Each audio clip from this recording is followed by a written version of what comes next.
Halo Sobat Kompa, berjumpa lagi dengan saya Andreas Baok yang kali ini akan membawa kalian mengikuti petualangan Jack Reacher dalam membuka kasus-kasus pembunuhan teman-temannya. Bagi kalian yang belum nonton season pertamanya, ada baiknya tonton dulu dan link kita akan selipkan di deskripsi atau di kolom komentar.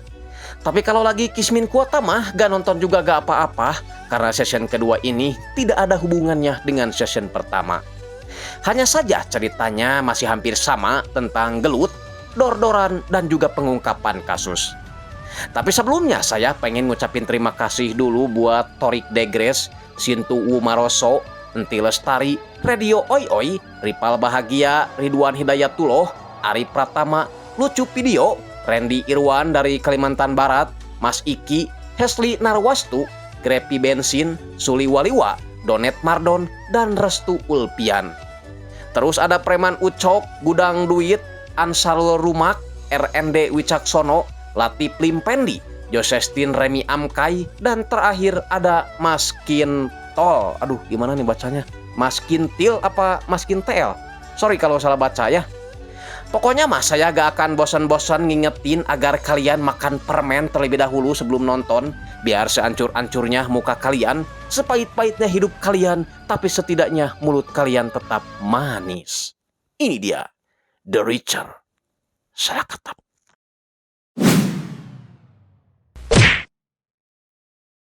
Di awal film kita akan pergi ke pegunungan Catskill, tapi bukan untuk pesugihan, melainkan melihat sebuah kejadian di mana seseorang yang entah karena salah apa, tiba-tiba saja dia dilempar dari atas helikopter.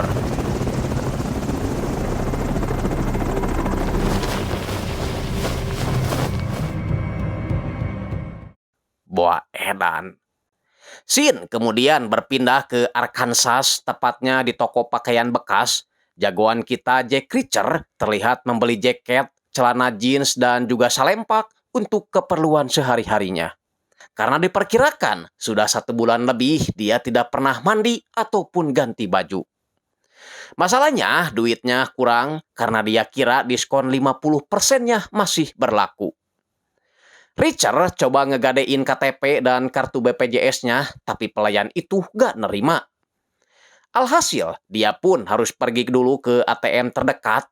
Namun ketika di ATM, dia malah melihat seorang wanita yang mengambil uang, tapi dengan gestur tubuh ketakutan dan wajah yang penuh lebam. Sadar ada yang tak beres dengan situasi ini, Jack coba menenangkan wanita itu dan menyuruhnya menunggu sebentar. For clarity, stay here. This won't take long. Dan inilah aksi pertama dari mantan polisi militer kita di season kedua ini. Fuck up, kid, or this is gonna go bad for both of you.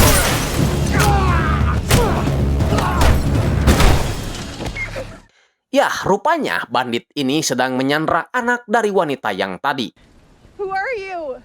Someone who prefers not getting involved. Nah, setelah mengambil uangnya, Jack yang melihat angka transaksi tersebut menyerupai sebuah nomor handphone, segera meminjam HP si pelayan, lalu menghubunginya.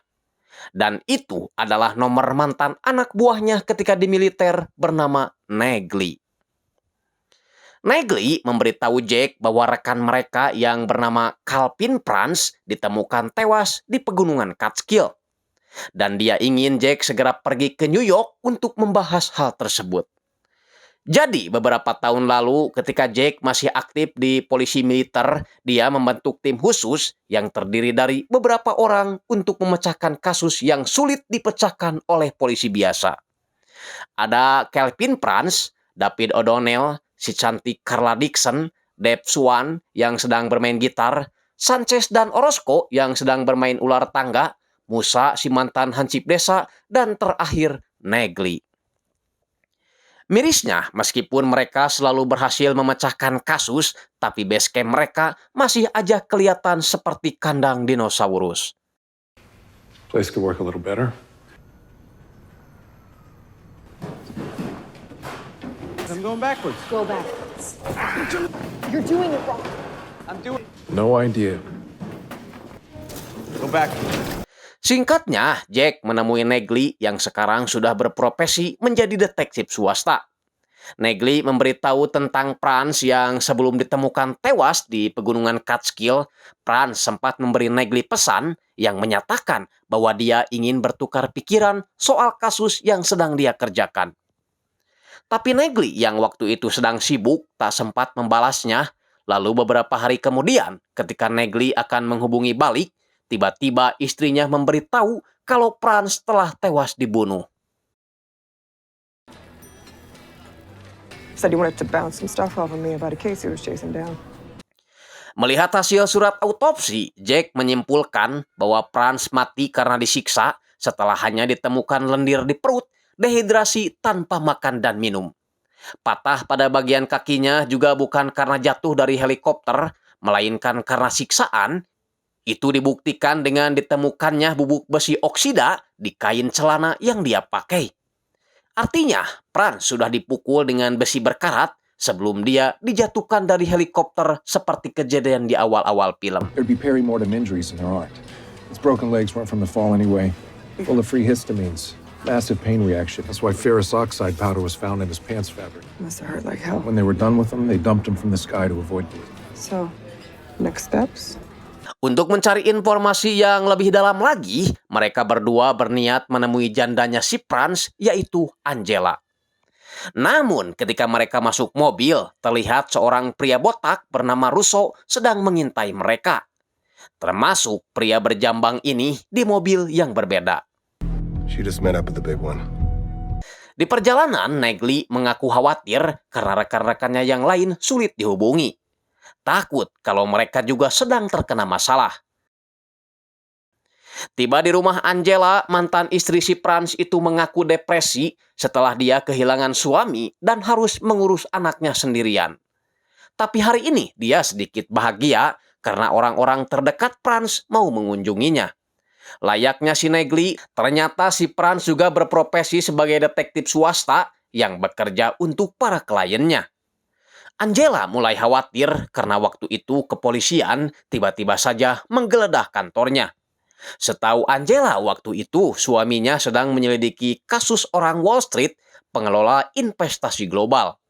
Sayangnya dia tidak tahu namanya siapa, namun yang jelas semenjak anak mereka lahir, Franz tidak mau mengambil pekerjaan yang berpotensi membahayakan dirinya dan keluarganya.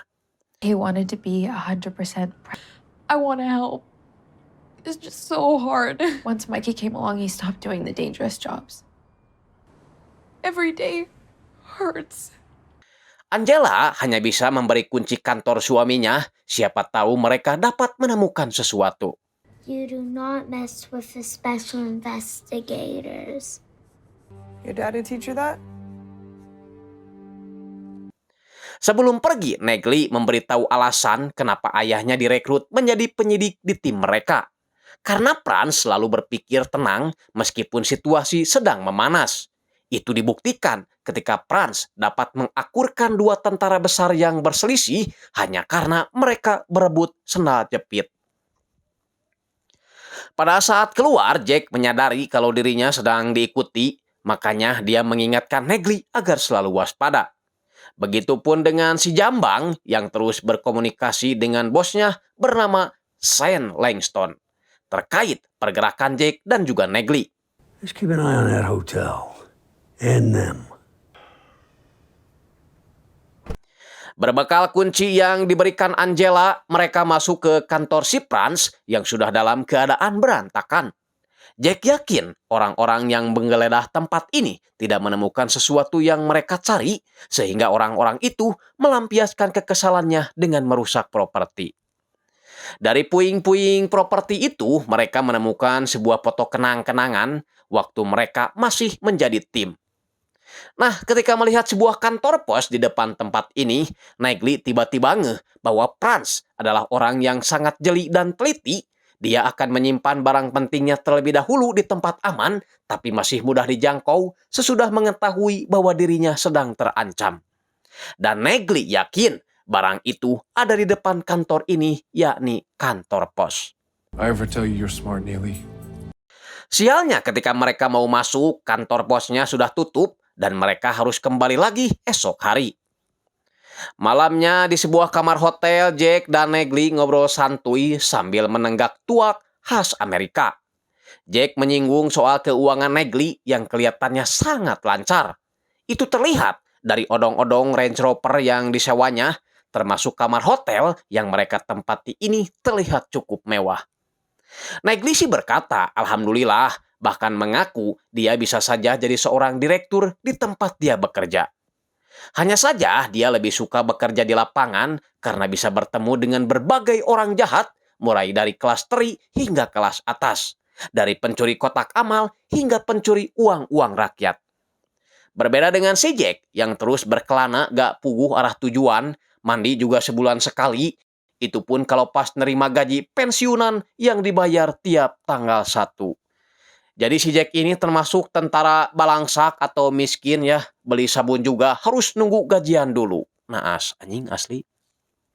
I don't find anyone attractive. I'm going to bed. I'll pay you back for the room and flight and everything. I get my pension deposit in about a week. Sebelum tidur, Jack kembali mengingat masa-masa ketika dia masih aktif di militer. Waktu itu dia sedang mengadakan rapat bersama timnya, tapi tiba-tiba saja seorang pria ganteng mempesona datang mencari gara-gara dan mengaku sebagai militer berpangkat tinggi. Some kind of smart guy? Smarter than you. People leave me and my pals alone. I thought his role was plants go to hell when the first shot He drag you all out by your asses. It's an officers club. No enlisted. Meskipun jumlah mereka ada 12 orang dan mukanya seram-seram jika liang tai badak, tapi bagi Jack, mereka hanyalah sekumpulan hayam sayur.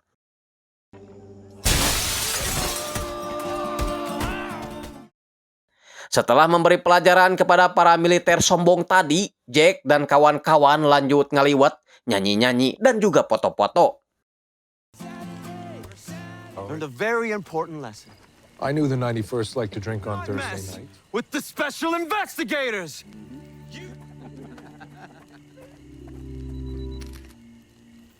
Okay. Sementara itu, di bandara kita akan berkenalan dengan seorang pria bernama Adrian Momok.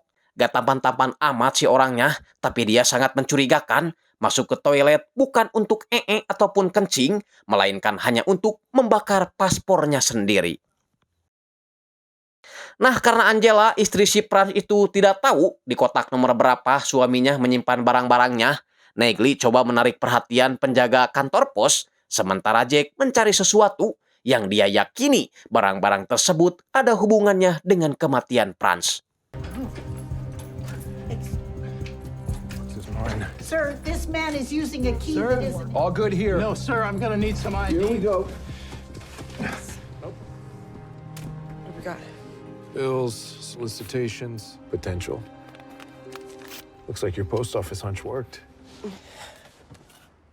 Sebagai pria soleh dan taat beragama, Jack meminta restu seorang pastor agar dalam menjalankan misinya ini selalu diberkati dan mendapat kemudahan. Si pastor pun menunjuk sebuah arah agar Jack pergi ke sana, di mana lokasi tersebut ada seseorang yang lagi diperas oleh para berandalan pengedar. Get the fuck out of here before I decide to get out my car. Oh shit! Crazy motherfucker! Jack lalu mengambil pistol dan uang dari saku mereka untuk disumbangkan ke pastor yang tadi. For the outreach program. Kembali ke si Adrian yang kali ini lagi COD-an paspor palsu untuk menutupi identitas aslinya. Tapi setelah itu, bukannya membayar, dia malah membunuh 2 orang penjual paspor itu.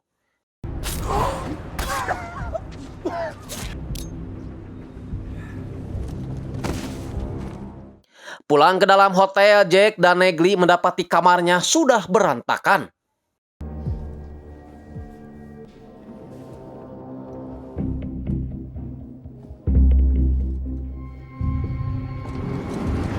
Brass knuckles.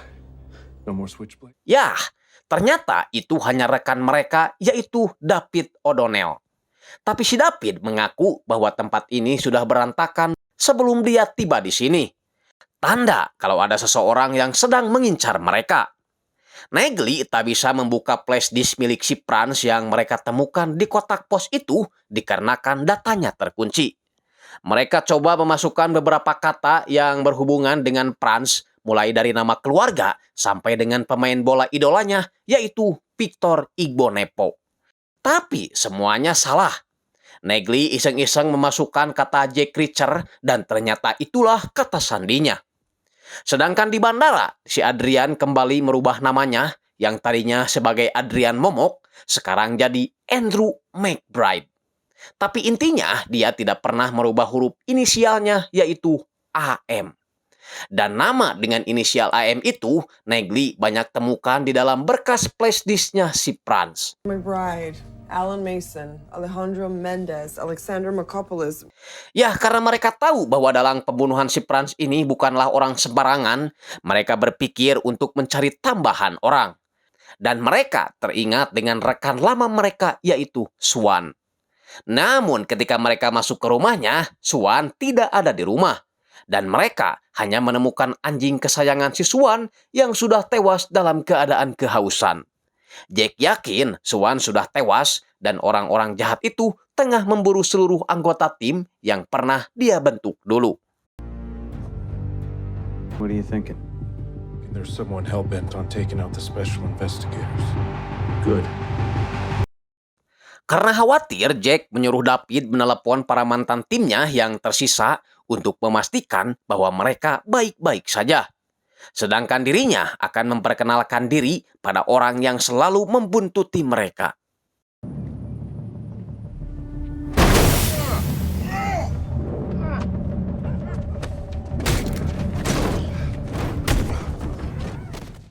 Rupanya si Russo ini adalah seorang polisi yang sedang menyelidiki kematian Franz.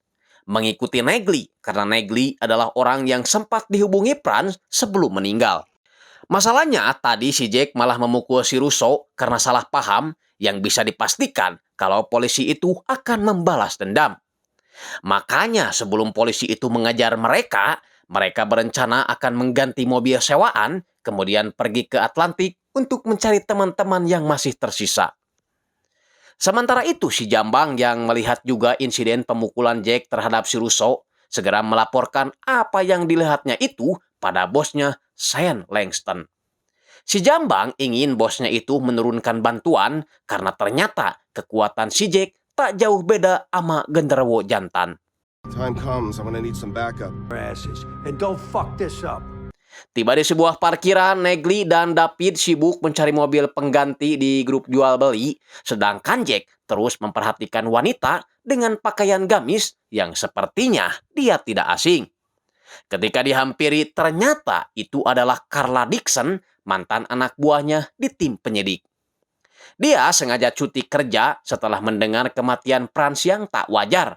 Karena Carla tahu Jack juga pasti akan memburu pelaku pembunuhan itu sama halnya dengan dirinya.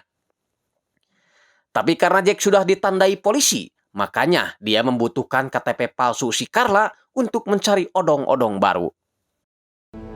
Okay, so we take care of business. Make sure you get in. SUV. I know. You need the headroom. Ya, jadi dulu ketika masih aktif di militer, mereka sempat dekat karena waktu itu mereka diberi tugas yang sama, yaitu menyelidiki kasus pencurian bahan bakar pesawat di Afghanistan. Mereka sempat berpikir kalau bahan bakar itu dicuri untuk dijual lagi. Tapi ketika diselidiki di pasar gelap, mereka hanya menemukan transaksi jual beli obat kuat dan sama sekali tidak ada yang menjual bahan bakar. Tanda kalau bahan bakar itu hanya dijadikan tameng, padahal di dalamnya adalah narkomar, senjata ilegal, dan juga uang haram. I'll go celebrate. Will you buy me a drink? Ya, Carla yang udah sagne memberi kode pada Jack bahwa dia ingin disuntik sama jarum besar. Namun si Jack yang malu-malu tapi mau malah menolaknya dengan alasan masih harus mengerjakan laporan. Kembali ke masa sekarang, Carla yang memeriksa isi dari flash disk itu tidak hanya menemukan nama-nama berinisial AM saja, tapi juga kode-kode angka yang harus mereka pecahkan. Stick out. None of these are 100%, meaning there's no 9 out of 9. It's 27, and the last two have 26 again. Maybe it's someone with a grudge against the 110. I mean, that guy's got the skills and the screw loose. Plus, I ran into him in Indiana last year. Si Jambang rupanya ada di belakang mereka, lalu melaporkan apa yang dilihatnya itu pada Sen. Si Jambang memberitahu bahwa Jack CS kini sedang menuju Atlantik, mungkin untuk mencari teman-temannya yang tersisa, dan dia ingin menyewa beberapa orang untuk membantunya. Sen pun menyetujuinya, dia rela mengeluarkan banyak uang asalkan mereka semua bisa mati. Ya, kayaknya udah mulai ketebak siapa yang membunuh Franz, tapi saya belum tahu alasan kenapa Sen ingin membabat habis para mantan penyidik itu. Namun yang jelas kali ini mereka sudah tiba di kediaman Sanchez, tapi lagi-lagi kondisinya sudah acak kadut. Selain menemukan foto tim, Jack juga menemukan foto Sanchez sedang bersama seorang wanita bernama Milena di sebuah bar. Untuk mencari informasi lebih lanjut, tim pergi ke sebuah bar yang tak jauh dari kediaman si Sanchez, di mana Jack dan Negli masuk ke dalam, sementara David dan Carla menunggu di luar. Jack memperlihatkan foto Milena pada penjaga bar, lalu si penjaga itu menyuruh temannya untuk mengantar Jack menemuinya. Namun rupanya si penjaga itu berbohong karena Milena muncul dari ruangan lain lalu berniat melarikan diri. Untungnya Carla dan David melihatnya lalu segera melakukan pengejaran. Sedangkan di dalam mereka dijebak karena orang ini berniat menghajar si Jack.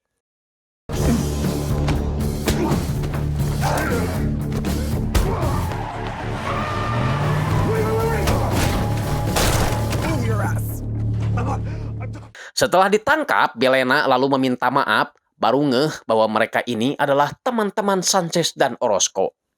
Dia merasa ketakutan setelah seminggu yang lalu ada seseorang datang mencarinya juga, mengaku bahwa dirinya adalah teman Sanchez dari kantor keamanan. Orang tersebut menanyakan soal flash disk, siapa tahu Sanchez menitipkan kepadanya. Milena mengaku tidak tahu siapa namanya. Yang jelas pria tersebut berjambang dan memiliki luka bekas digigit monyet di wajahnya. Tak hanya itu, Milena juga memperlihatkan foto saat Sanchez, Orozco, dan Swan akan sama-sama menyelidiki sebuah kasus. Tapi Sanchez tidak memberitahu kasus apa yang sedang dia selidiki. Hanya saja Milena sempat mendengar Sanchez di telepon seseorang lalu menyebutkan angka 650 masing-masing 100.000. Carla yakin itu adalah sebuah transaksi uang yang bernilai 65 juta dolar. Setelah 650 dikalikan 100.000. Sungguh nilai uang yang fantastis buat ukuran kasino yang ada di kota Atlantik. Nah, karena tim menduga kasus ini ada hubungannya dengan perjudian, mereka akhirnya mendatangi Shiraig, direktur keamanan kasino tempat Sanchez dan Orozco bekerja. Most places.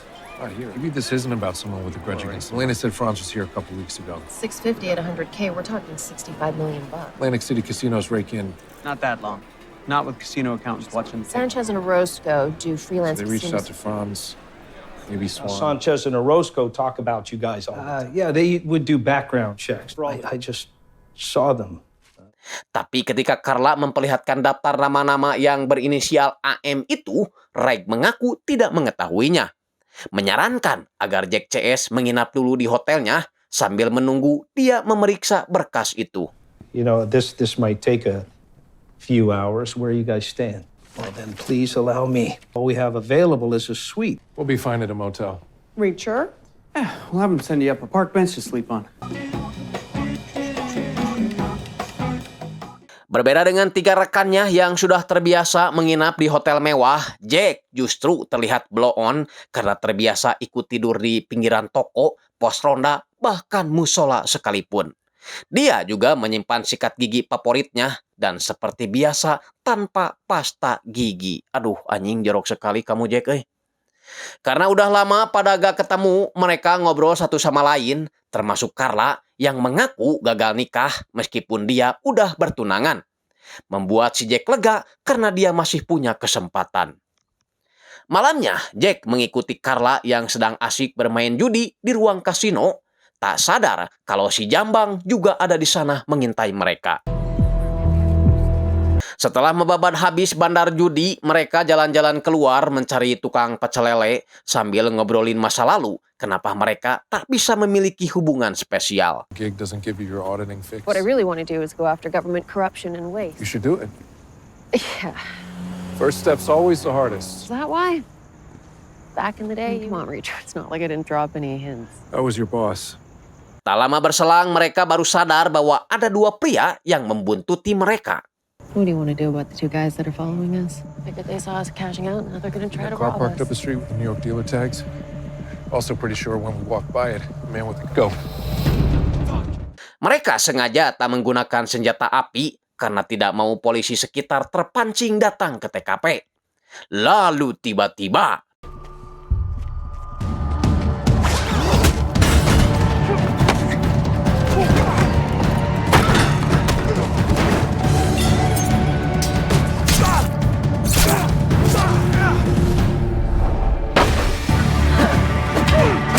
si Jambang yang ikut join coba melepaskan peluru, tapi Jack keburu datang hingga si Jambang harus tewas dicelupin ke dalam cairan semen.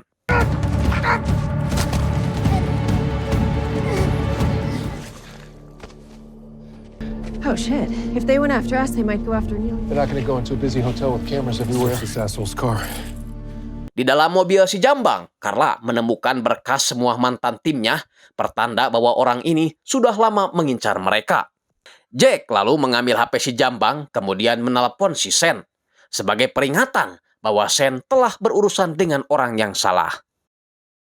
Tak kalah penting, Carla juga menemukan kartu parkir bertuliskan New Age Technology sebagai bahan rujukan penyelidikan mereka selanjutnya. Tiba di kamar hotel, Jack mengobati luka pisau yang ada di atas parinikannya, berbeda dengan Carla yang terkena bubuk peluru di bagian atas gunung kembarnya. Jack yang membantu mengobatinya merasa tegang dan takjub karena ada gunung yang jauh lebih indah daripada Gunung Salak. Maaf gak bisa saya teruskan adegannya karena umur saya masih sweet 17 ya, belum genap 18 plus. Tiba di Colorado, si Adrian bertemu dengan seorang aki-aki yang memberitahunya bahwa 650 itu sudah berada di dalam truk sambil memberikan alat pelacak agar Adrian bisa mengetahui rute yang akan dilalui truk tersebut. Di mana dia berjanji tidak akan melukai supirnya. Truck driver, I would never harm anyone.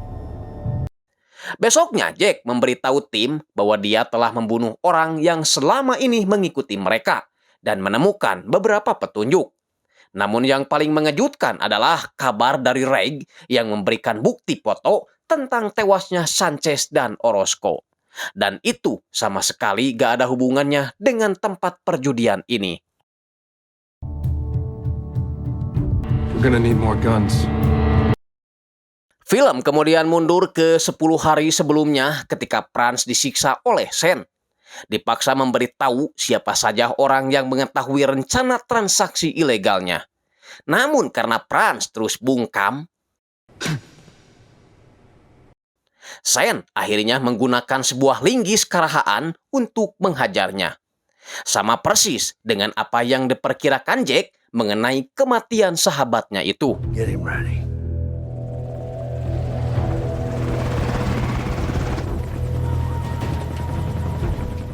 Sebelum melempar Franz dari helikopter, si koplok ini sempat memberi kesempatan terakhir, namun Franz tetap bungkam, lalu menyebut bahwa si besarlah yang akan membalaskan dendamnya nanti. Ya, inilah awal mula kenapa Sen sangat ingin membabat habis para mantan penyidik, karena dia takut kejahatannya dibongkar oleh para mantan penyidik tersebut. Big guy. Who the hell was he talking about? Kembali ke si Jack yang kini sedang belanja senjata api di sebuah toko, tapi ternyata gak semudah itu karena menurut aturan, Jack harus minta izin dulu pada RT RW setempat, lalu izin akan keluar 7 hari setelahnya. Namun, aturan tetaplah aturan, diadakan hanya untuk dilanggar. Asalkan ada PUPU LULU es, duit, maka urusan akan rebes. Masalahnya ketika di perjalanan mereka dihentikan oleh mobil polisi yang sedang berpatroli. Padahal mereka tak melanggar aturan lalu lintas. Jack yang sudah punya firasat bahwa dia akan ditangkap segera melakukan tidur siang karena dia yakin penangkapan ini akan memakan waktu yang cukup lama. Oh my gun. I'm gonna be arrested, but I got a feeling it's gonna take a while. Sleep when you can. Tak berapa lama datanglah si Russo, polisi yang sempat dihajar oleh Jack. Get out. Sebelum pergi, Jack menyuruh Negli dan Carla untuk mengurus kartu parkir milik Kijambang di perusahaan New Age, sementara David akan menjadi pengacaranya karena dia pernah sekolah hukum. Russo berkata bahwa dia mengerahkan seluruh kamera CCTV di kota ini demi menangkap Jack yang sudah membuatnya babak belur tempo hari. Sementara itu, Carla dan Negli menemui direktur operasi perusahaan New Age bernama Marlo Byrne, menanyakan kartu parkir milik perusahaannya yang dibawa si Jambang, orang yang mereka curigai sebagai orang yang terlibat dalam kasus pembunuhan 3 rekannya. Tentu saja Marlo butuh waktu untuk mengeceknya karena karyawan yang bekerja di sini berjumlah ribuan dengan puluhan divisi. Ditambah lagi tamu yang datang tiap harinya. Kembali ke si Russo yang niatnya sih memberitahu Jack bahwa selain Franz, 2 rekannya yaitu Sanchez dan Orozco juga ditemukan tewas. Namun Jack mengaku bahwa dia sudah tahu lebih dulu daripada si Russo. Nah, karena sekarang mereka mempunyai misi yang sama, yaitu memecahkan kasus ini, Russo mengajak Jack untuk kerja sama saja, meskipun dia mengaku masih dendam karena sudah dihajar Jack. Jack pun akhirnya setuju, asal You better have something for us in return. Look, I just want to get to the bottom of this shit. Setelah diselidiki, Marlo memberitahu bahwa kartu parkir itu dia berikan kepada Trevor Saropian alias si Jambang, seorang pria yang melamar pekerjaan sebagai cleaning service. Thank you. Sincerely. Mengenai angka 650 kali 100.000 yang disebutkan Sanchez, Jack mengaku belum tahu pasti soal itu. Karena bisa saja itu adalah sebuah nilai transfer, uang sogokan, atau mungkin bisa saja angka main dari Singapura dan Hong Kong. Namun yang jelas, Jack tidak terima saat Russo menuduh dia dan teman-temannya telah melakukan kejahatan yang bernilai $65 juta. Alhasil mereka berdua pun saling tegang karena si Russo tidak mau dituduh juga sebagai polisi korup. Sehingga harus ditenangkan oleh David. Setelah tensi mulai menurun, Russo mengaku bahwa dia punya satu nama yang dia curigai, yaitu Azari Mahmud alias AM, sebuah nama yang dia temukan di mesin cetak kantor si Franz. Di kalangan Interpol, Azari Mahmud ini dikenal sebagai maklar senjata untuk para teroris. Tapi Jack masih ragu karena inisial AM itu terlalu banyak dan dia tidak tahu mana nama yang benar-benar asli. Yakin meskipun nama-nama AM itu banyak, tapi orangnya tetaplah satu. Kasus besar seperti ini bukan pertama kalinya mereka tangani. Dulu juga pernah ketika seorang perwira bernama Sim ditemukan tewas di depan sebuah bar. Para karyawan menyangkal telah terjadi keributan di bar mereka, apalagi orang yang tewas itu bukan warga sekitar, terlebih dia merupakan seorang polisi. Curiga, jangan-jangan polisi ini mati gara-gara mabok tai kotok. Tapi si Jack menyangkalnya karena banyaknya noda lumpur di sepatu korban. Justru dia berasumsi kalau korban tengah dalam kondisi melarikan diri lalu dibunuh dari belakang. Seorang letkol bernama Phil datang ke TKP menanyakan apa yang terjadi. Jack menjawab mungkin perwira ini terlibat dalam pencurian narkomar kemudian dibunuh. Itu diperkuat dari cap layangan yang ada di tangannya merupakan gambar layangan tempur yang sering dia lihat juga di Afghanistan. Ada hubungannya dengan penyelundupan senjata ilegal, narkomar, dan juga hilangnya bahan bakar. The aviation fuel case. Let's pull that file. Might know what was weighing down all those planes. Kembali ke masa sekarang, setelah berhari-hari melihat kode-kode angka itu, Carla akhirnya mengambil kesimpulan dari 7 lembar dengan 26 atau 27 lembar dari tabulasi numerik di tiap lembarnya. Jika digabung, maka akan menjadi 1 halaman. 7 lembar itu artinya 7 bulan terakhir dan angkanya selalu berubah di tiap bulan. Hingga menjadi parah di bulan ke-7. Sheet, there's 26 or 27 numerical. If you run them all together, you could fit everything on one page. So knowing that each page is a specific calculation. One has 27. Why? But not every month has the same amount of days. On which day that particular month starts or ends on. Actually, the last 7 months. So the last 7 months. Kemudian pertanyaannya adalah, apa sebenarnya yang mereka hitung? Dari hasil penyelidikan kepolisian, Russo mendapat satu inisial AM lagi yang kedapatan membeli tiket pesawat jurusan Denver menuju JFK atas nama Alexander Markopoulos.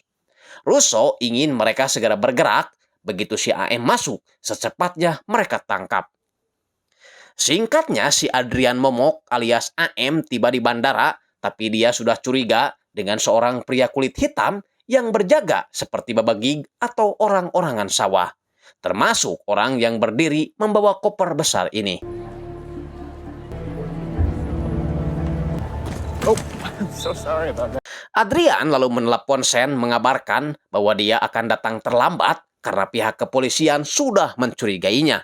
Dan mungkin saja inisial AM yang sering dipakainya juga sudah terbongkar. Tapi si Sen tetap saja marah-marah karena dia sudah tidak sabar ingin segera melakukan transaksi. Adrian yang bingung tiba-tiba dapat ide setelah melihat papan iklan seorang dokter yang wajahnya mirip sekali dengan dirinya. I'll handle it. Di tempat lain, tim menemukan sebuah rumah sewaan yang diduga ditempati si Trevor alias si Jambang. Tentu saja berdasarkan KTP yang mereka temukan di dalam mobilnya.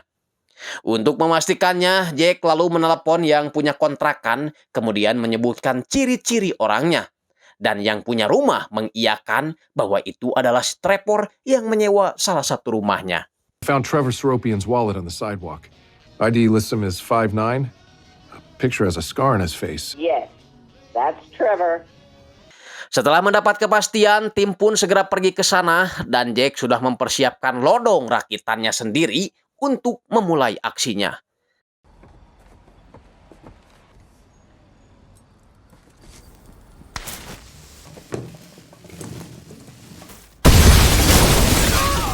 Dan benar saja, ternyata rumah itu masih dihuni oleh anak buah si Trevor alias si Jambang.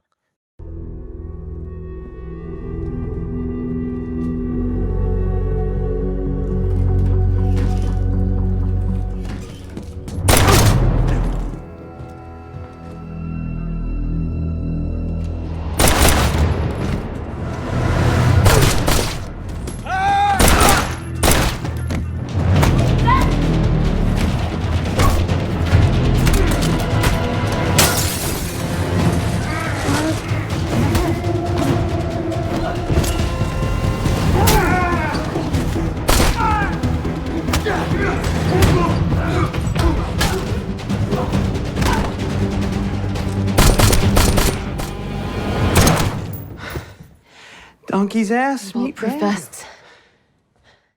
Setelah membabar habis semua penjahat yang ada di dalam, Jack melihat salah satu orang di luar berusaha melarikan diri. Jack coba mengejarnya, dibantu Negli yang langsung naik ke atap.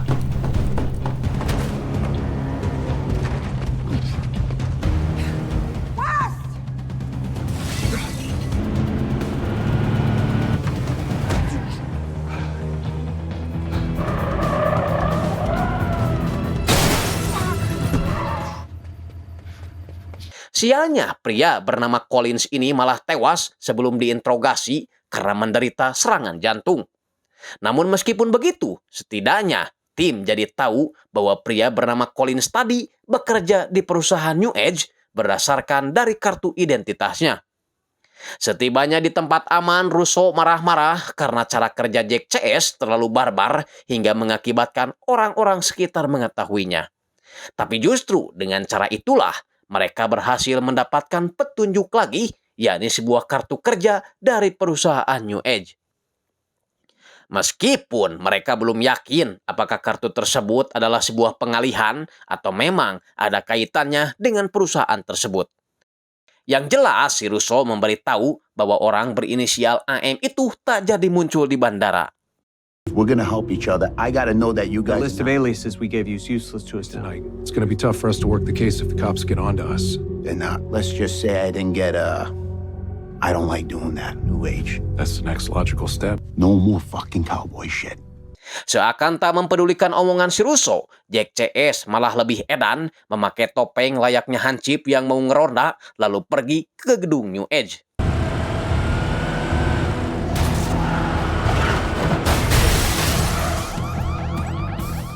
Di sana mereka masuk ke ruang server, mengambil beberapa harddisk termasuk foto yang dipajang di dinding. Dan alangkah terkejutnya ketika melihat Swan rekan mereka ada di jajaran foto tersebut. No fucking way. He was working at New Age. Setelah itu, mereka berkumpul di sebuah restoran untuk melihat beberapa temuan yang didapat dari perusahaan New Age. Jack kekeh tidak percaya jika Swan menjadi komplotan orang-orang yang ingin membunuh mereka. Meskipun David memperlihatkan jabatan Swan sekarang di perusahaan New Age adalah sebagai asisten direktur keamanan di bawah Sean Langston yang sebagai direktur keamanannya. Artinya besar kemungkinan bahwa si Sean Langston inilah orang yang memberi perintah untuk membunuh mereka. Meskipun begitu, Jack tidak mau hanya fokus pada si Sean saja, tapi juga pada staf lain ingin tahu sejauh mana keterlibatan mereka. Kecuali si Colin yang dicakra setelah tadi tewas karena serangan jantung. They got Swan caught up in all this. Well, Swan didn't pull him into it first. Well, you're assuming that Swan's the same guy he was back in the 110. Now we gotta look into all these fuckers. Don't forget Molo Bird. One at a time. Kill the entire company suspect. Sedangkan si Russo dapat omelan dari atasannya setelah dirinya ketahuan menutupi kelakuan anarkis si Jack dan kawan-kawan dalam melakukan tugas. Karena itu bisa mengakibatkan nama baik kepolisian NYPD tercoreng. Pokoknya dia tidak mau tahu Russo harus selalu mengawasi mereka agar tidak berbuat seenaknya. Balik lagi ke tim di mana kali ini Negley menemukan sebuah surel yang diberikan Swan kepada Marlo Byrne, orang yang sempat Negley dan Carla temui di New Age. Namun isinya tentang musik-musik blues yang dibawakan oleh Ebit GAD dan juga Jimi Hendrix. Padahal Swan sangat tidak menyukainya. Apa mungkin ini hanyalah sebuah kode, mengingat lagu terakhir yang ada di dalam daftar lagu tersebut berjudul Little Wing. Mengingatkan Jack pada nama proyek pertahanan federal yang juga bernama Little Wing. Proyek terbesarnya New Age yang mencapai 9 digit. Biasanya proyek tersebut digunakan untuk uji coba militer ataupun anggota dewan. Masalahnya buku perusahaan itu tidak menulis secara spesifik untuk apa dan di mana proyek itu dibuat. Hanya menuliskan tentang anggota dewan bernama Malcolm Lapoy yang yakin akan memperoleh suara Kongres untuk mewujudkan proyek Little Wing. Ya, hubungan yang biasa terjadi antara politikus dan juga para pengusaha, di mana pengusaha memberi dukungan secara materi dan finansial agar setelah jadi nanti mereka dapat mengendalikan orang-orang yang duduk di singgasana. But they do note that Senator Malcolm Lavoie fully believes in the work we're doing here at New Age. Lavoie would fully believe in snuffleupagus. His politics and his vote go whichever way the wind's. Hence the reason New Age is the wind blowing Lavoie's back. So Swan, who's missing, maybe dirty, maybe we need to talk to Malcolm Lavoie. Nah, untuk mengetahui tentang proyeknya, si David punya rencana untuk memeras direktur legislatifnya si Lapoy karena dia yang membuat sekaligus menyusun RUU. And the people who know secrets, they keep. Give me 10 minutes to make some phone calls. Do it. Setelah David pergi, Negley kembali membahas tentang Swan yang malah berkomplot dengan para penjahat. Tapi Jack mengingatkan agar Negley tak suuzon dulu karena suujon sangat dibenci oleh Rhoma Irama. Jangan sampai kejadian waktu itu terulang kembali. Jadi dulu ketika mereka berhasil mengungkap jaringan narkomar, Swan sempat dituduh mengkorupsi 1 kilo dari 48 kilo barang sitaan mereka. Namun ternyata barang itu ada di bawah kursi mobil, jatuh gara-gara mobil terlalu ugal-ugalan. Sementara itu di Colorado, si Adrian menemui seorang dokter yang wajahnya mirip sekali dengannya. Tapi entah apa yang direncanakannya, tiba-tiba saja dia membunuh dokter itu beserta asistennya. Your trachea is severed. Brain is deprived of oxygen and your nervous system. You're dead.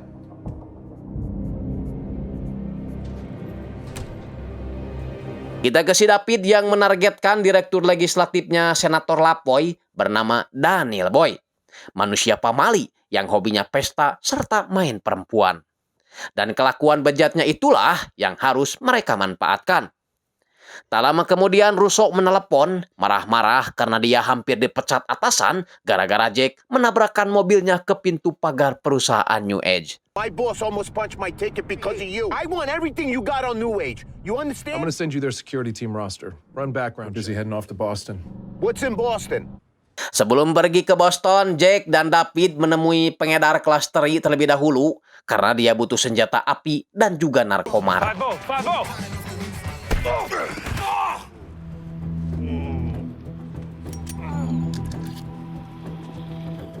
Find a new line of work, asshole.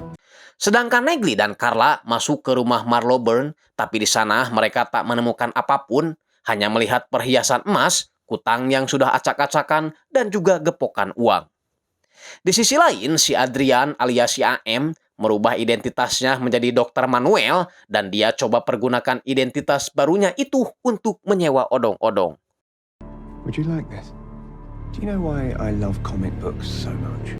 Singkatnya, tiba di Boston, tim sengaja berpakaian rapih karena kali ini mereka akan melakukan penyamaran. Not one word. They look like the assholes on top of a wedding cake. Okay. Everyone ready?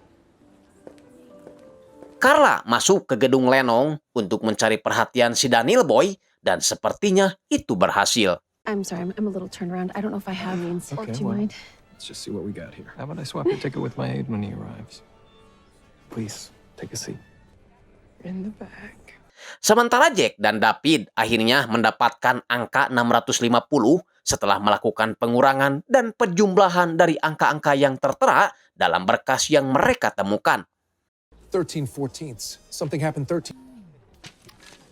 Or 2,197 total events 7 times. But that's not the interesting number. 1,547. 50, holy shit. 650 at 100K each. Kesamsam dengan kecantikan Carla, Daniel berniat membawanya ke tempat khusus agar dia bisa leluasa mengobok-oboknya. Tapi ketika di mobil, Carla membujuk si Daniel terlebih dahulu untuk menggunakan narkomar hasil curian si Jack dari para berandalan tadi. Dan tiba-tiba muncul sosok ganteng yaitu si Pinlay, rekan si Jack di season pertama. Pinlay pun langsung menciduknya, membawanya ke kantor polisi dengan tuduhan penggunaan bubuk magic dan berbuat mesum di dalam mobil. Di mana tak lama kemudian, Jack dan David masuk menyamar sebagai agen FBI, lalu mengancam akan menyebarkan kasusnya ke media jika dia tidak mau memberikan informasi tentang proyek Little Wing. Karena takut nama baiknya tercoreng, Daniel akhirnya buka suara kalau Little Wing hanyalah sebuah kode teknologi baru yang sedang dikembangkan. Merujuk pada peranti lunak anti rudal yang luar biasa. Awalnya dikembangkan untuk melindungi pesawat komersial, namun semenjak perusahaan New Age mendekati pihaknya, peranti lunak itu bisa diakali dan bisa digunakan untuk peluncuran rudal ataupun senjata portable yang ditembakkan dari darat ke udara. Little Wing is just a code currently in development. Some incredible anti-missile software. New Age. That's right, New Age. Down and installed in portable shoulder fire Is that missiles shot from the ground completely bypass their target, and then they recalibrate, turn around, you hit your target. Period. Makanya pihak New Age butuh Senator Lapoy untuk mengesahkan RUU-nya. Karena kalau tidak dilindungi RUU, maka mereka akan terkena hukuman karena telah memodifikasi teknologi sipil. New Age sendiri sudah mempersiapkan 2 markas dalam pengembangan proyek Little Wing itu. Ada peranti lunak di New York dan peranti keras yang terdapat di pabrik manufaktur bagian Denver. Nobody else can get their hands on it. That's all I know. I swear. Hey, excuse me. So, are the drug charges getting dropped or what? I'm not a cop. Ya, Jack sangat berterima kasih karena Pinlay sudah bersedia membantunya. Memujinya bahwa Pinlay semakin tampan mempesona dengan balutan jas bulu baoknya. Di dalam mobil, Jack akan membagi mereka jadi 2 tim. Negley dan Carla pergi ke Denver untuk menyelidiki perangkat kerasnya, sedangkan dia dan David akan mampir ke Depdagri untuk mencari informasi tentang AM. Tapi sebelum itu, Jack mengajak mereka makan terlebih dahulu karena dia sudah lama gak makan nasi liwet. Masalahnya, mereka malah dikepung oleh para geng motor suruhan si Sam Langston. Hand over your guns. No guns, so no noise. Leave you.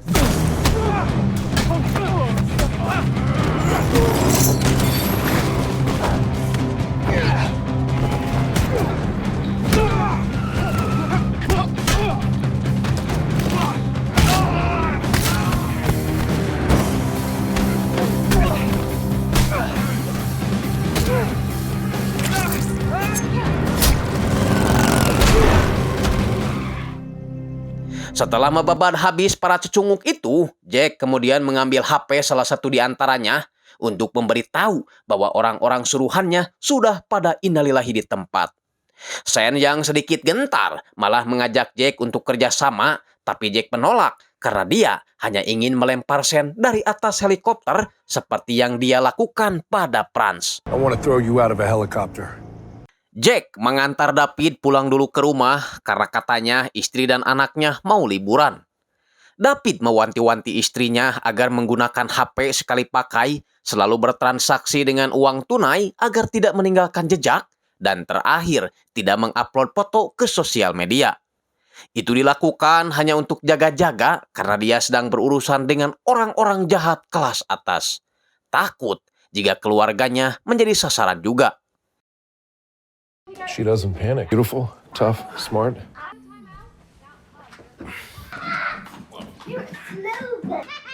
Few days wouldn't hurt. Sementara itu di Denver, Colorado, Negley dan Carla masuk ke gudang manufaktur New Age, mengaku sebagai utusan pemerintah mengadakan sidak dadakan terkait pengembangan proyek Little Wing. Mandor pabrik itu mengatakan bahwa baru saja kira-kira 10 menit lalu pabriknya melakukan pengiriman sebanyak 650 unit menggunakan sebuah truk. Order and delivery schedules. The whole lot just went out the door. All 650 of them.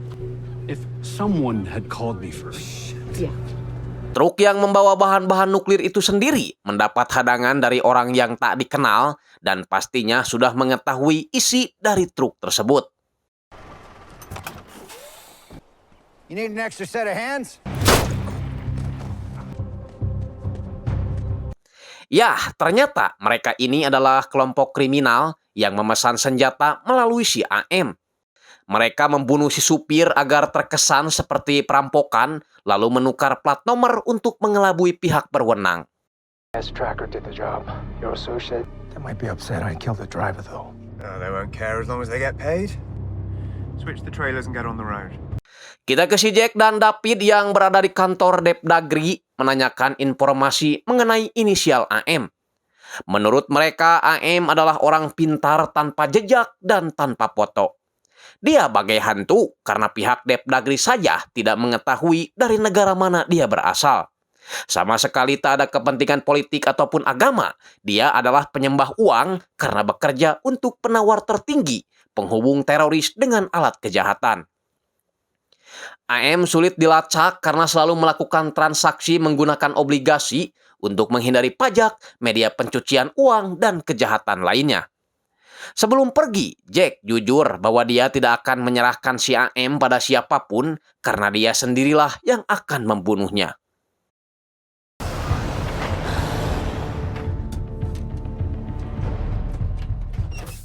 Negley dan Carla yang baru tiba di TKP tiba-tiba dihujani peluru oleh para kelompok kriminal itu. They're the guys who are gonna, but no way a second truck got here before us. I'm not wrong! How the fuck they know who we are? Langston finds out and calls these dickheads.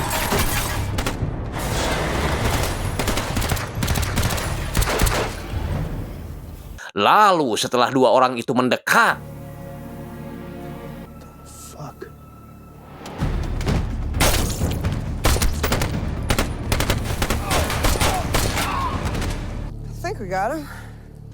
sialnya satu pelaku berhasil kabur membawa 650 bahan rudalnya.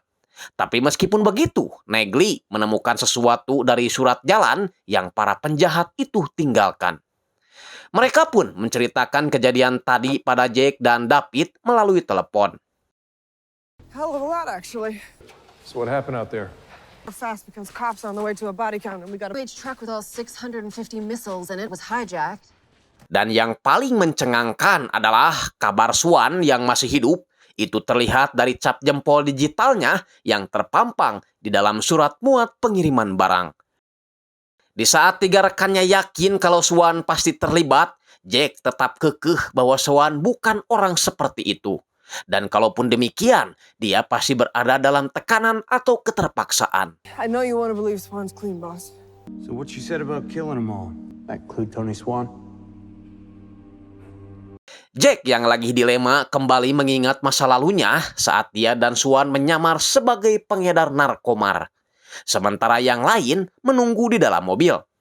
Transaksi itu sebenarnya hampir berhasil, namun si Sujang, salah satu dari para penjahat itu, ada yang mengenali Swan. Sujang ingat bahwa ketika dia menjual gitarnya pada Swan, Swan memakai seragam polisi militer. I got it. You're the guy who sold my guitar to. Hold on, might be. You bought my acoustic. You assholes don't want this stuff. We got other places we can He sell. was in an army cop uniform. Alhasil, karena udah ketahuan, tak ada pilihan lain buat Jack selain gelut.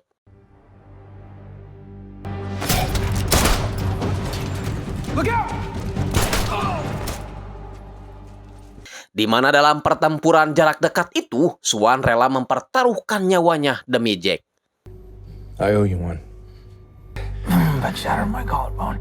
Kembali ke masa sekarang, Jack yang lagi bararingung tiba-tiba dihampiri oleh 2 anak buah Senator Lapoy memintanya masuk mobil karena Lapoy ingin memberikan penawaran.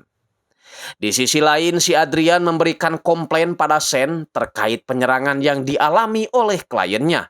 Karena seharusnya hal semacam itu sudah diatasi oleh pihak Sen. If these problems persist, there may have to be a price adjustment. Do what you promised, and I will. Some of Mr. Swan's old friends are gone. Balik lagi ke si Jack yang bertemu Senator Lapoy di kebun binatang karena itu adalah tempat yang aman untuk menghindari penyadapan. Lapoy juga membawa anak buahnya yaitu si Daniel, orang yang dulu pernah dia kelabui ketika menyamar sebagai agen FBI. Daniel tentunya masih dendam karena dia telah membocorkan proyek Little Wing pada orang asing. Lapoy bisa saja melaporkan penipuan Jack itu pada pihak berwajib, tapi dia tidak mau melakukannya karena dia menghargai latar belakang Jack yang seorang polisi militer dengan segudang prestasi. Lapoy tahu bahwa teman-teman Jack telah tewas gara-gara proyek Little Wing ini, jadi dia ingin melakukan kesepakatan agar mereka sama-sama tidak membiarkan senjata nuklir itu jatuh pada orang jahat. Yah, Jack tahu Lapoy bertindak seperti itu agar dia bisa terhindar dari kasus penyuapan di dalamnya. Don't look so shocked, Mr. I knew you were involved in the shady dealings that created Little Wing in the first place. Again, win-win. I'm a political animal. I'm not a monster, Mr. Reacher. You're the kind of man who likes to get things done. Just smash this thing to bits. Tak lama kemudian, David menelepon bahwa besok akan diadakan upacara pemakaman buat teman mereka, Franz. Singkatnya, mereka tiba di New York menghadiri upacara pemakaman yang dilakukan secara militer. Di sela-sela upacara, mereka membahas tentang polisi yang menemukan sebuah truk kosong di dekat perbatasan Colorado. Para polisi itu menduga bahwa ada pihak yang memindahkan isi truk itu dalam semalam menggunakan pesawat pribadi. Tapi masalahnya, mereka tidak tahu mau dibawa kemanakah barang-barang tersebut.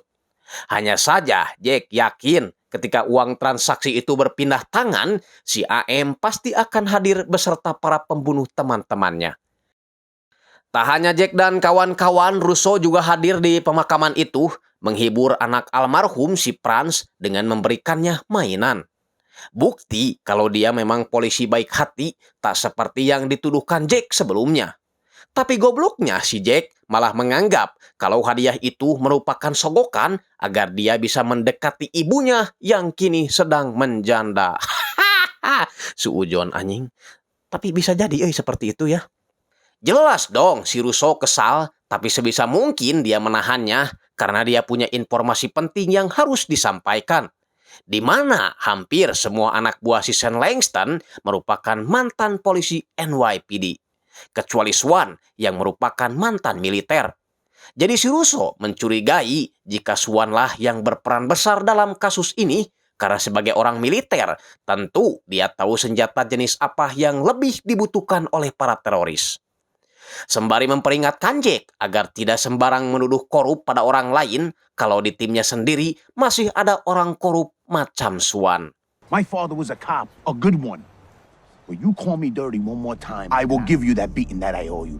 Right. I didn't know that about your father. Yeah, Now but you're implying something that's pissing me off. You want to call somebody dirty? First look in your own backyard. Saat upacara pemakaman berlangsung, Jack melihat ada seseorang yang ingin melakukan tembakan. Get down! Get out of here! Go! Active shooters!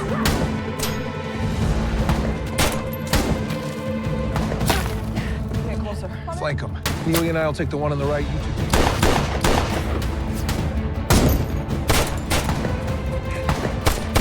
Can't let him get away. As soon as they hear sirens, You're a slow runner. Negri berhasil menembak satu penjahat dan satunya lagi masih dikejar oleh Jack.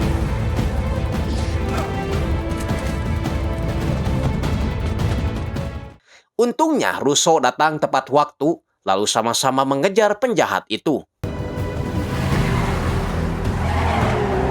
Shit, Russo. Pedal on the right. You climb out of my ass.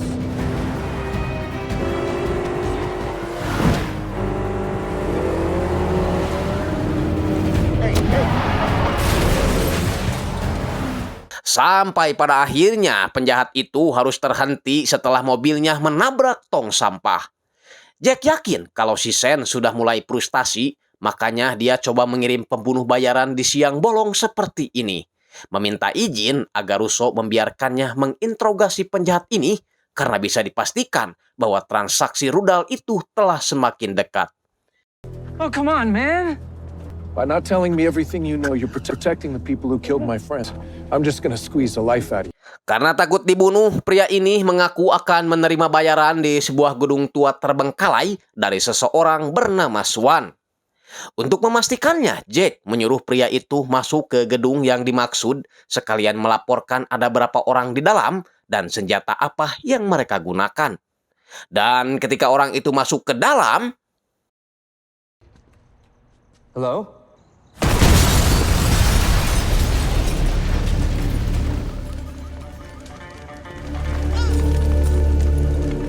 David ingin Jack merubah asumsinya terhadap Swan yang sudah terbukti terlibat dalam kasus ini. Hal itu diperkuat oleh Russo yang mengatakan bahwa peledakan bom tersebut dilakukan oleh orang yang benar-benar ahli dan merujuk pada Swan yang notabene jebolan dari militer.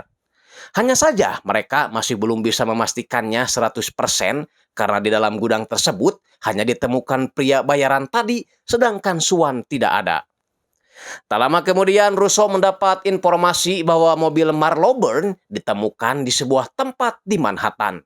Tapi Russo gak akan ikut ke sana karena ada seseorang yang harus dia ajak bicara. Let's go find the woman that sent us to get killed. Sesampainya di lokasi, tim hanya menemukan mobilnya terparkir di sebelah minimarket dan tidak menemukan apapun yang mencurigakan di sana. Mereka berpikir Marlo sengaja meninggalkan mobilnya kemudian kabur. Gila ya kalau orang kaya ninggalin mobil kayak ninggalin rongsokan aja ya.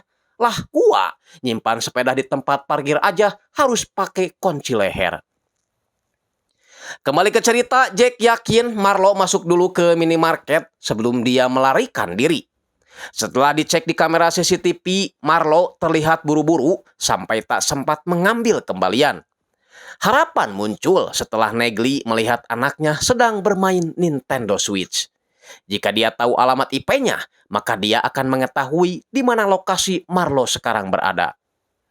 Di tempat lain, si Adrian dihampiri oleh polisi bule cantik karena memarkirkan mobilnya di sembarang tempat.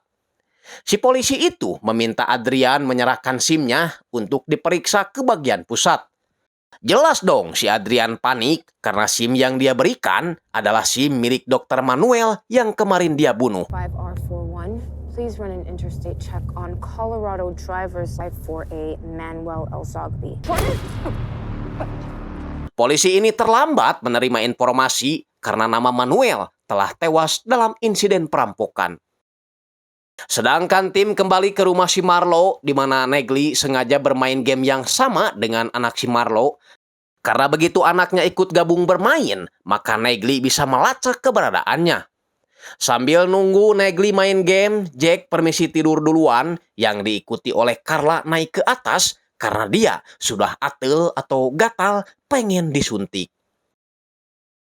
Tinggalkan dulu permaksiatan, kita beralih ke si Russo yang mendatangi atasannya bernama Mars. Protes karena dia tahu Mars lah yang mengkhianati Jack dan kawan-kawan ketika di Boston. Karena tak ada lagi yang tahu rencana Jack selain dirinya dan Mars. Mars pun mengakuinya karena Sam Langston telah memberinya banyak uang agar dia membocorkan yang akan para mantan penyidik itu lakukan. Tapi Mars ingin Russo mengetahui bahwa dia melakukan itu bukan semata-mata karena uang, melainkan demi nyawanya sendiri karena Sam adalah orang berbahaya, suka ngacak-ngacak kloset jika sedang ngamuk, dan bisa membunuh siapa saja jika keinginannya tidak terlaksana. Mendengar itu, Russo benar-benar kecewa. Kok bisa-bisanya komandan polisi NYPD bersekongkol dengan para teroris? Padahal instansi mereka merupakan instansi polisi terbesar di dunia.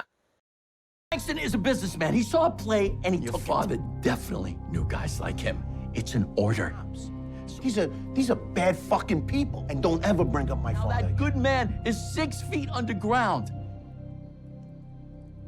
Balik lagi ke si Jack setelah beres melakukan dia kembali teringat dengan masa lalunya ketika dia dan Carla sedang mengusut korupsi bahan bakar dan narkomar yang melibatkan para anggota militer dalam operasi layangan tempur di Afghanistan.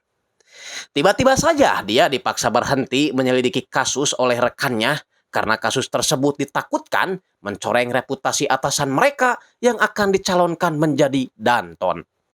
This is bullshit. Do you understand your orders? Nah, oleh karena itu, Jack takut kejadian di masa lalu tersebut akan terulang lagi kali ini. Tak lama kemudian, Negley datang memberitahu bahwa dia telah menemukan lokasi di mana Marlo berada. Marlo sendiri sekarang tengah berada di rumah temannya bernama Chaduk untuk menenangkan pikirannya. Tapi tim rupanya telah sampai lebih cepat dari dugaan. Not a sound. Did Marlo tell you she was running from an ex-boyfriend? Why don't you call her out here and ask her yourself?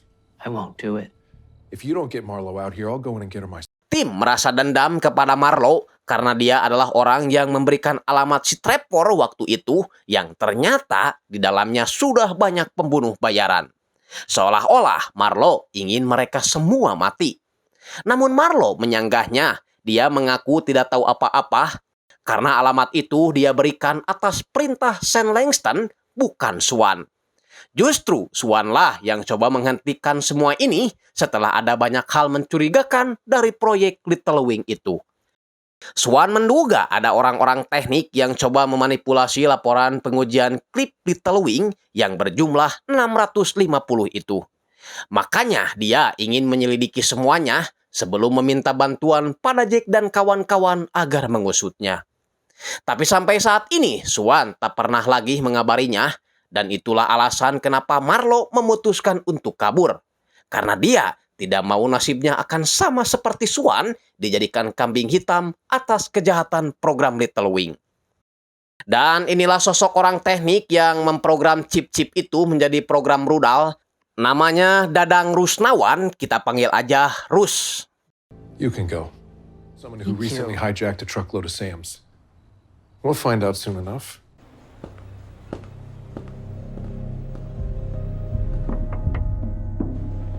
Buyer will be landing soon. Be a problem. I will hold his hand. I will guide him through the steps.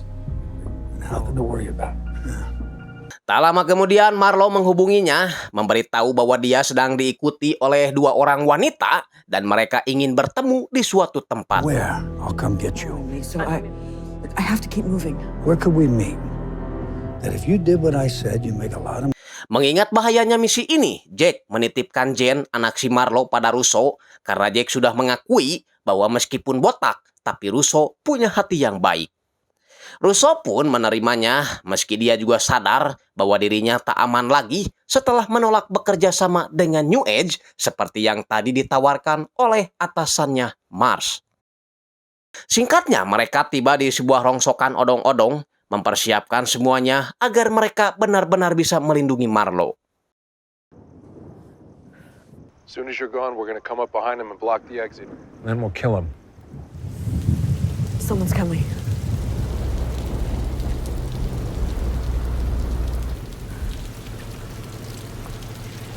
Sial bagi si Russo yang diikuti oleh satu mobil mencurigakan di belakangnya. Be back where your mom in no time. Get in the back and keep your head down. Russo coba memberitahukan apa yang menimpanya itu pada Jack, sehingga menyadarkan Sen bahwa di tempat itu Marlo tidak sendirian dan berusaha menjebaknya. Fuck, it's a setup. Get her.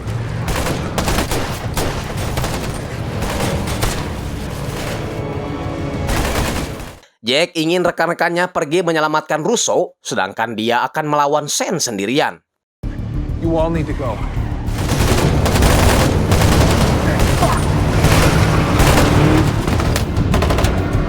Russo, what's your 20? I'm heading east.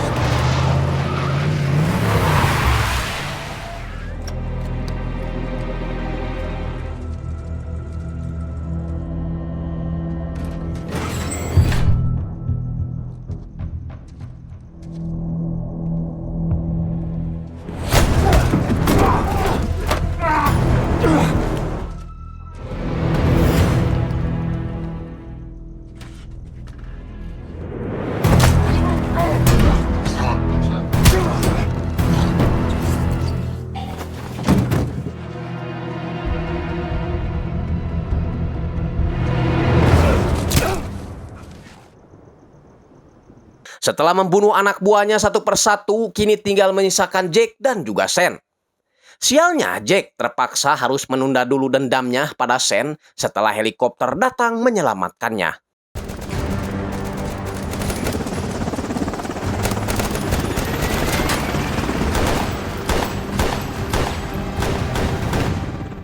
Sementara itu, Russo rela mengorbankan dirinya sendiri, asalkan Jen bisa selamat dari situasi ini. When I say so, you run as fast. I want you to run down that way. Come on. Come on. Ready?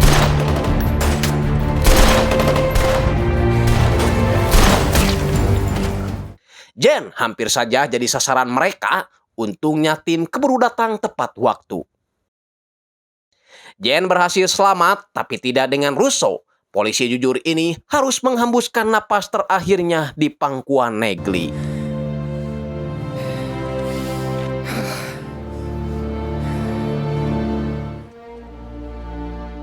Tiba di sebuah hotel, Jack merasa bahwa tempat ini belum aman untuk ditinggali. Makanya dia ingin Carla dan David membawa Marlo dan Jen ke tempat paling aman, sedangkan dia dan Negli akan mencari Mars, atasan si Russo yang membuatnya tewas setelah menolak tawarannya.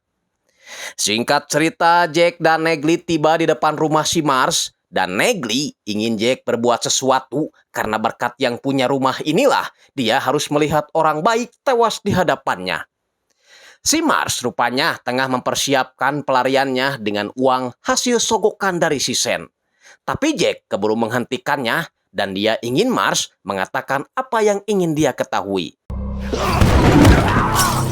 Jack ingin tahu kapan dan di mana Sen akan melakukan transaksi dengan inisial AM dan pembeli rudal itu.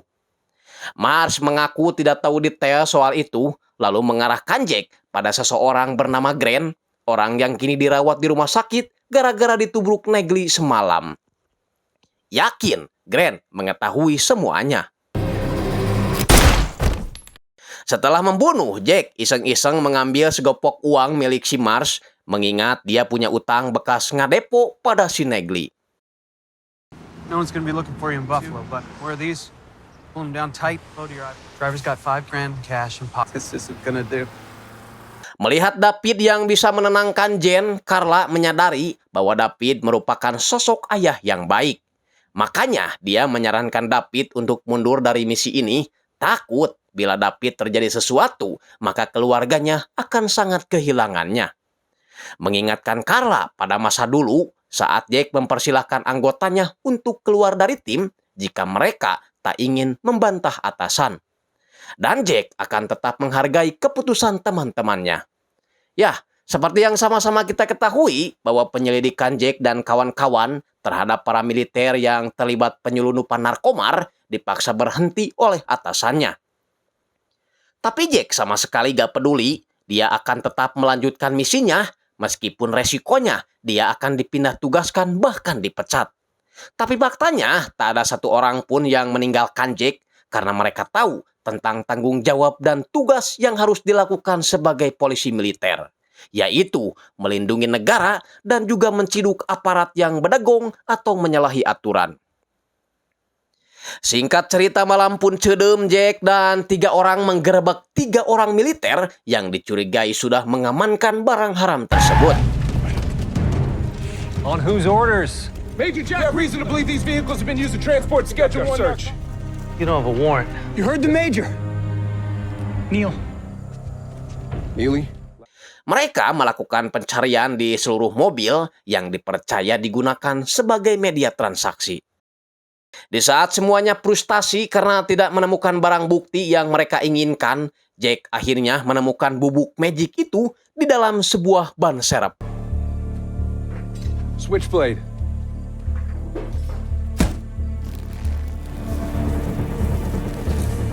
Masalahnya, para pembeli barang haram itu sudah tiba di lokasi dan memaksa tim untuk melakukan salam olahraga malam.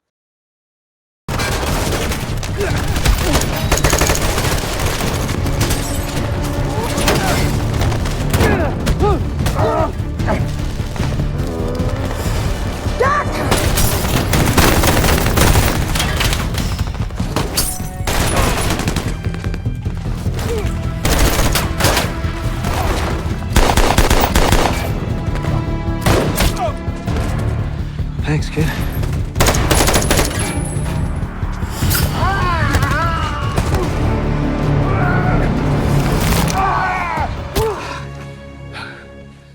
Terakhir, Jack mengejar oknum militer yang mencoba melarikan diri dari peperangan.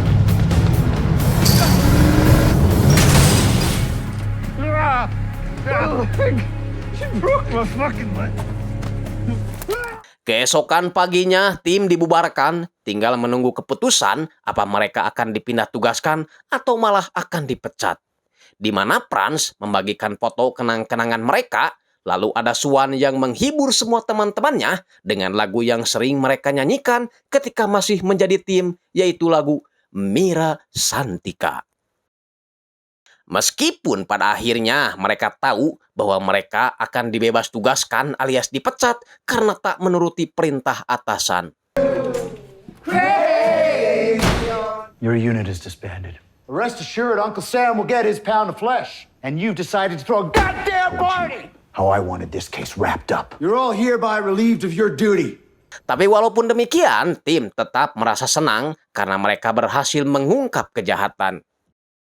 Kita ke masa sekarang, kali ini Jack dan Negley menyamar jadi perawat, masuk ke ruangan si Grant untuk menanyakan kapan dan di mana Sen akan melakukan transaksi dengan si AM.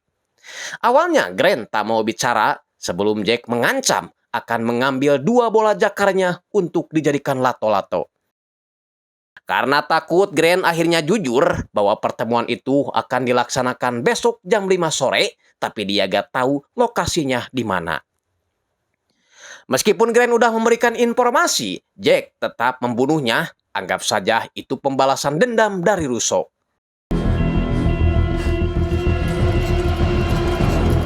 Namun ketika mau pulang, mereka melihat seseorang mencurigakan yang sepertinya ditugaskan Sen untuk membunuh Grant dan juga Jack. Kejar-kejaran pun terjadi di antara mereka hingga Jack dan Negley memutuskan untuk berpencar. Negley masuk ke ruangan yang tepat di mana pria itu berada, sehingga duel sengit pun terjadi di antara keduanya.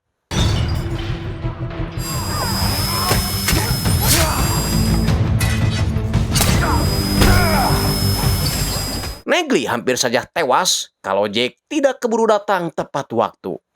I wanted to question him. Jack mengambil HP pembunuh bayaran itu, lalu memberitahu Sen bahwa dia sudah membunuh orang suruhannya. Tapi Sen terlihat santai-santai saja karena dia mengklaim Carla dan David sudah ada dalam genggamannya. Jika Jack ingin dua temannya itu selamat, maka dia harus datang bersama Negley ke gedung Litbang di wilayah Rockland, menyerahkan senjata dan tentu saja selalu dalam pengawasan anak buahnya. Jack pun setuju asalkan ketika dia tiba di sana, Sen harus memberi bukti bahwa dua anak buahnya itu masih hidup. Dia juga berbohong akan datang sendiri karena Negley baru saja tewas dalam baku tembak barusan. Nah, karena kekurangan personil, Jack meminta bantuan Senator Lapoy agar mengirimkan 3 anak buahnya yang berasal dari satuan SEAL dan juga Rangers. Karena malam ini dia akan pergi menyelesaikan semuanya. Senator Lapoy menyetujuinya, hitung-hitung sebagai ajang pembuktian bahwa dirinya tidak sebrengsek yang Jack pikirkan. Korupsi dikit wajarlah, kan biaya kampanye juga harus dibayar. Malam harinya, Jack dan Negley mengawasi terlebih dahulu lokasi yang akan mereka jambangi. Selain diawasi oleh pasukan bersenjata dan lampu penerangan di mana-mana, pagar gedung mereka pun dilapisi dengan listrik. Di salah satu lokasi, Adrian Momok alias AM terlihat sedang mengecek mobil kontainer yang memuat 650 rudal itu bersama seorang pembeli.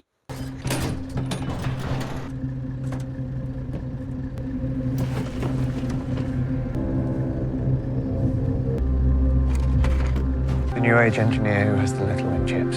Sementara itu, David dan Carla terus mendapat siksaan dari para polisi korup anak buah si Sen. Sebelum masuk ke dalam gudang, Jack curhat dulu pada Negley. Seandainya ini adalah hari terakhirnya, dia ingin Negley tidak melupakan masa-masa indah ketika mereka membuat seblak sama-sama saat hujan turun. Asshole. Singkatnya, Jack datang ke gedung sendirian, disambut Sen Langston yang datang sambil diikuti David dan Carla yang ditandu di atas belangkar. Sementara Negley masih mengamati situasi teman-temannya dari kejauhan. Untuk pertama kalinya, Jack bertatap muka dengan orang yang melempar rekannya dari helikopter. Begitupun dengan si Sen, tak menyangka bila si Jack Reacher ini lebih besar dari dugaannya. Saat Sen menerima telepon dari kepolisian, Jack sempat berbuat rusuh karena menolak dinaikkan ke atas belangkar. Clement, you weren't in charge.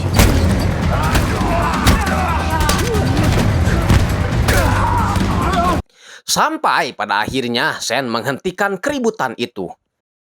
Tak hanya digunakan untuk menghentikan gelut, pistol itu juga Sen gunakan untuk menembak si David sebagai peringatan karena Jack sudah berani membohonginya mengenai Negley yang ternyata masih hidup. Kabar itu dia dapatkan dari kepolisian yang tidak menemukan mayat Negley di lokasi kejadian. Negley sendiri kini sedang bersiap melakukan aksinya menembak para penjaga.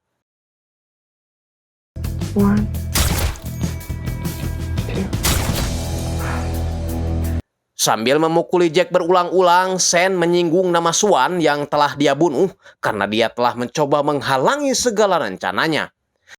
Tak cukup sampai di situ, manusia koplok ini memperlihatkan sebuah bola mata yang diambil dari jasad Swan yang dia gunakan untuk memindai keluar masuk ruangan rahasia agar suatu saat jika terjadi sesuatu, maka Swanlah yang akan menjadi tersangka. Mohon maaf video bola matanya gak bisa saya tampilkan ya, sebab itu bisa mengakibatkan dolar kuning buat saya. Oke, lanjut. Artinya, Swan memang sudah disetting untuk dijadikan kambing hitam dalam segala bentuk kegiatan proyek Little Wing ini. Makanya, Sen sengaja tak mengobrak-abrik rumah Swan agar kesannya Swan telah melarikan diri setelah melakukan kejahatan. Sementara di luar, Negley melihat bala bantuan dari Senator Lapoy telah datang menggunakan parasut. Tapi masalahnya, dia melihat seorang pilot tengah bersiap menjalankan helikopternya, khawatir bila Sen akan melempar 3 temannya dari helikopter lagi. Diam-diam, Jack mengambil sebuah kunci di dalam sepatunya, kemudian membuka borgolnya tanpa ketahuan. Negley coba mengalihkan perhatian para penjaga agar bala bantuan bisa dengan mudah memasuki gudang. Okay, boss, just let me finish. Boss, just let me finish my beer, okay? Dan ketika generator listrik berhasil dimatikan,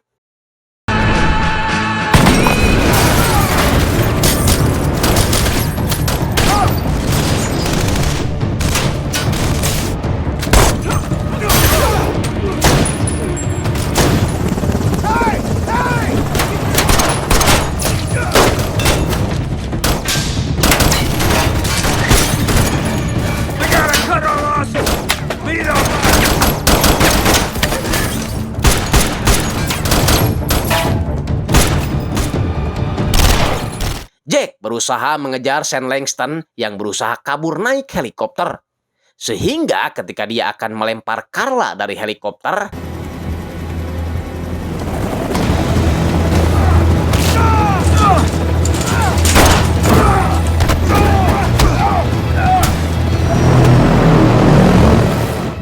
Carla hampir saja terjatuh, tapi Jack keburu menahannya. Jack tetap tak mau melepaskan belangkarnya meskipun dia sendiri terus-terusan dipukul. Untungnya Carla diam-diam melepaskan ikatannya lalu ikut membantu Jack. Here's the deal!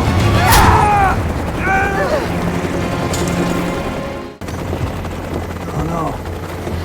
You better hold this thing steady, or we're gonna find out the hard way if I can land it. Dan Jack akhirnya bisa mewujudkan keinginannya, yaitu melempar Sam dari helikopter. Menurut si pilot, Sam berencana menemui si AM dan ahli teknik di rumahnya untuk mengajari pembeli cara memasang chip Little Wing itu. Alhasil ketika si AM tiba di rumah si Sam, Excellent. Langston's already here. Jack dan kawan-kawan sudah tiba lebih dulu di sana.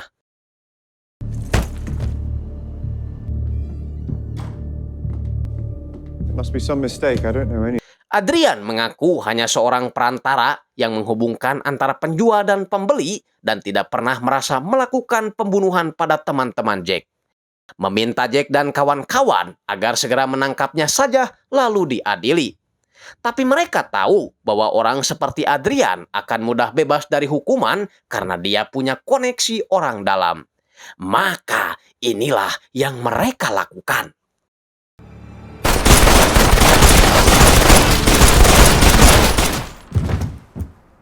Berbeda dengan si Adrian, pilot dan ahli teknik ini malah dibiarkan pergi menggunakan helikopter.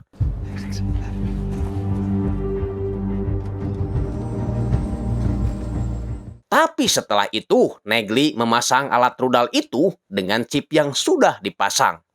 Lalu, The river. That's that ridge.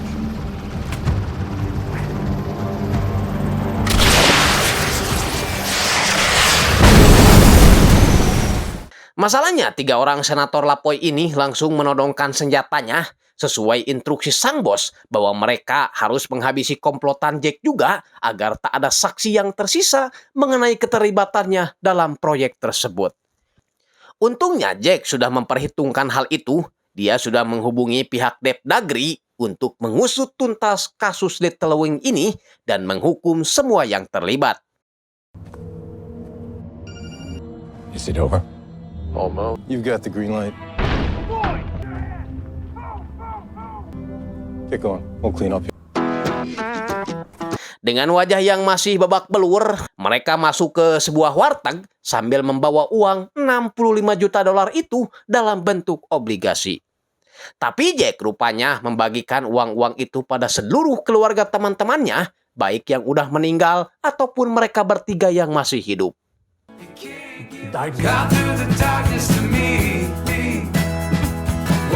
Someone named Swan got a donation in his name. Mr. Neely, I'm Connie Bunbury from Chicago Home Health. Kecuali Jack yang tidak menerima sepeser pun. Karena buat dirinya, gaji pensiunan $1 juta sebulan aja udah cukup.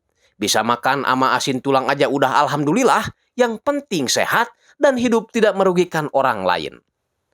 Nah, karena malam ini adalah malam terakhir buat mereka, David mengabadikan momen malam itu dengan berfoto ria. Lalu keesokan harinya, Negli memberikan tiket bus buat Jack untuk meneruskan petualangan keliling dunianya. Dadah, Negli. Yah, kalau busnya mampir di Cicahem, kamu bisa mampir ke rumah saya, Jack ya. Kuaing kasih nasi liwet maneh. Oke Sobat Kompa, itulah akhir dari film series Jack Reacher. Mudah-mudahan kalian ngerti dengan apa yang saya sampaikan. Karena jujur, dari episode 1 sampai 7, filmnya kebanyakan teori, jadi agak sedikit merudetkan ya, memusingkan buat saya. Tapi apapun itu, mudah-mudahan film Jack Reacher Season 2 ini memberi berkah buat saya seperti film Jack Reacher sebelumnya yang tembus 20 juta viewers. Amin. Saya Andreas Baok pamit. Wassalamualaikum warahmatullahi wabarakatuh. Jangan lupa Kaspon, karena Kaspon membuat hidup kita lebih berwarna.